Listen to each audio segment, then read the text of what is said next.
생각해 보세요. 본디 계시록 원문은 큰 정신들이 요한에게 보여준 계시의 광경들과 말소리들을 그저 요한 자신이 보고 들은 대로 글로 옮겨 적어 바울이 세운 교회라는 집단들에게 보낸 것인데, 이 같은 알림 서신에 협박 구절이 첨가된다는 게 웬 말이겠습니까? 큰 정신들이 악령들과 인류에게 미리 알려준 것이 협박한 건가요? 큰 정신들은 악령들과 인류가 악한 짓들을 계속할 경우 어떤 참혹한 결과를 맞게 되는지 미리 알려주는 친절을 베푼 것일 뿐, 애초부터 저들에게 협박하고 자시고 할 게 아무것도 없습니다. 최종 선택은 악령들과 인류가 하는 것이니 말이죠. 악령들과 인류가 좋은 선택을 하게 되면 좋은 결과를 맞이하는 거고, 최악을 선택하게 되는 경우 지구 전체가 멸망하는 최악의 결과가 오게 됨을 미리 알려준 것뿐이에요. 그러니 18절에서 19절에 나타난 협박문은 누가 썼겠습니까?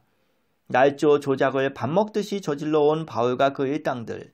자기들이 구린 게 있으니까 그것을 어떻게든 감추고 덮어버리고자 이 같은 되먹지 않은 협박을 해댄 것임을 밝히 아시겠지요? 이건 마치 똥 싼 놈이 마구 성내는 꼴이고 도둑놈이 경찰을 때려잡겠다고 나선 꼴 아니겠습니까? 그런데도 바울과 그 일당들은 그와 같은 짓거리로도 성에 안 찼는지 더 강력한 전매 특허 협박 수단인 예수 재림서를 꺼내들고는 7절, 12절, 20절, 3세번에 걸쳐 내가 진실로 속히 오리라 하는 뻥까지 치면서 무지몽매한 교인들의 불안 심리에 빨대를 꽂아 쪽쪽 빨아댔으니 참 대단한 사기꾼들이네요. 그렇다고 거짓을 말하는 저들 역시 마음이 편했겠습니까? 속마음은 불안하고 초조하지 않았겠습니까? 재림의 당사자가 아니니까요. 예수가 다시 올지 안 올지 어찌한단 말입니까? 그러나 일단은 온다고 동네방네 다 떠들어댔고 사실인 것처럼 씨부린 이상 못 먹어도 고할 수밖에 없는 것 아니겠어요? 그러니 저들은 강도를 더 세게 해서 진실로 속히라는 단어를 첨가해 아주 확신 있게 단언해버린 거죠. 그래야 사람들에게 먹혀들 수 있으니까요. 2판 4판인 거죠. 그런데 보십시오. 예수가 죽은 지 2000년이라는 긴 시간이 흘러가 버린 지금 예수는 진실로 속히 왔나요? 진실로 속히가 너무나 무색하지 않습니까? 도대체 예수는 진실로 속히 안 오고 지금까지 뭐하고 있나요? 예수 재림을 학수고대하다가 애간장 다 녹아들어 몸뚱이가 쓰러져간 수많은 사람들의 원망과 분노를 어찌 감당하려고 예수는 직무태만, 직무유기를 아직도 하고 있단 말입니까? 앞으로 몇만 년쯤은 더 기다려 봐야 그 진실로 속히가 이루어질까요? 참으로 어처구니 없고 기가 막히고 코가 막힌 일 아닙니까? 우린 바울과 그 일당들에게 대놓고 사기당한 겁니다. 믿고 싶지 않으시겠지만 결과가 이미 나버렸잖아요. 2000년을 기다려도 안 왔는데 더 기다려본들 예수가 오겠습니까? 2000년 전에 진실로 속히 오겠다는 말이 사실이었다면 왔어도 진작 왔어야죠.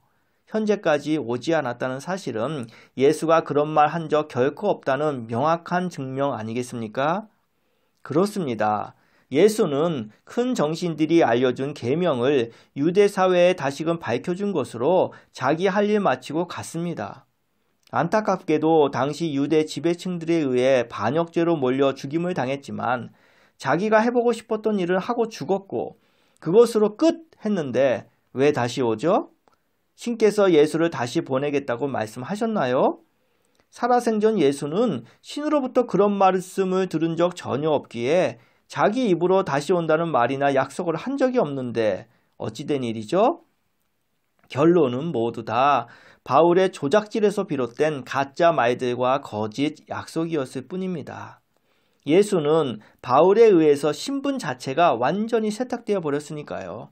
인간에서 신으로 탈바꿈이 되었고요. 하지도 않은 온갖 말들이 몽땅 예수가 말한 것으로 탈바꿈 되어 버렸습니다.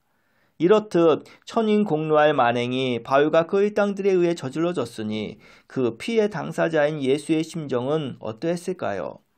이런 속사정을 인류가 알기라도 했을까요? 또한 계시록을 썼던 요한의 심정 역시 어떠했겠습니까? 자신이 기록한 문서가 바울과 그 일당들에 의해 회개망측한 악서로 변질 둔갑해버려 많은 사람을 멸망길로 가게 한 안내서가 되었으니 말입니다. 이렇게 된 데에는 모두 악령들의 방해 공작이 있었기 때문인데요. 악령들은 길을 쓰고 큰 정신들이 하는 일에 방해하고 어깃장을 놓았기에 이렇게 되고 말았는데, 그 결과로 저들은 결코 피할 수 없는 지구 멸망이라는 성적표를 받고야 말았습니다. 이제는 도저히 회복 불가능한 지옥 세상으로 땅땅 두드려 박아 놓았기에 큰 정신들이 나서서 지구를 정리할 수밖에 없게 된 거예요.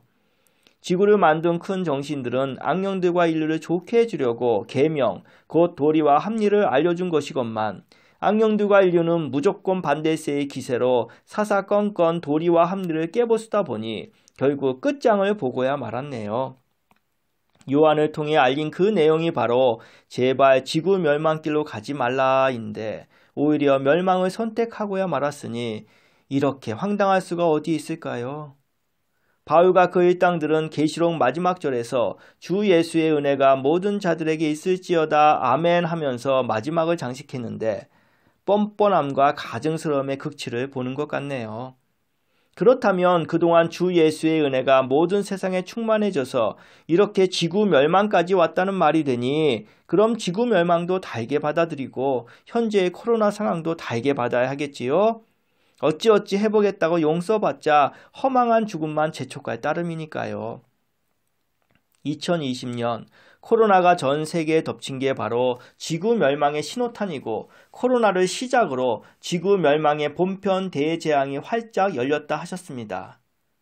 그런데 가장 뼈아픈 사실은 이 모든 게 악령들에게서 악독하게 태어난 제가 평생 악독한 짓만을 해댄 결과라는 사실입니다. 원인 없는 결과 없듯이 이때까지 여러 방법으로 계속 알려주셨음에도 듣는 귀는 아예 막힌 채 오직 악으로 똘똘 뭉쳐 악만 행하며 도리와 합리를 완전히 까레뭉갠 저 같은 놈 때문에 대참사, 대재앙의 순간까지 맞게 된 겁니다. 참으로 통탄을 금할 길 없는 악독한 저의 꼬라지이네요. 그럼에도 신께서는 죽어마땅한 제게 헤아릴 수 없는 은혜를 베푸시어 살아생전 그토록 알고 싶었던 요한계시록의 진실을 알려주시고 지구 멸망을 앞에 두고 회개할 기회도 주셨으니 감사, 감격만이 넘칠 뿐입니다. 다음 시간엔 계시록 처음 부분으로 돌아가서 1장 내용을 살펴보도록 하겠습니다.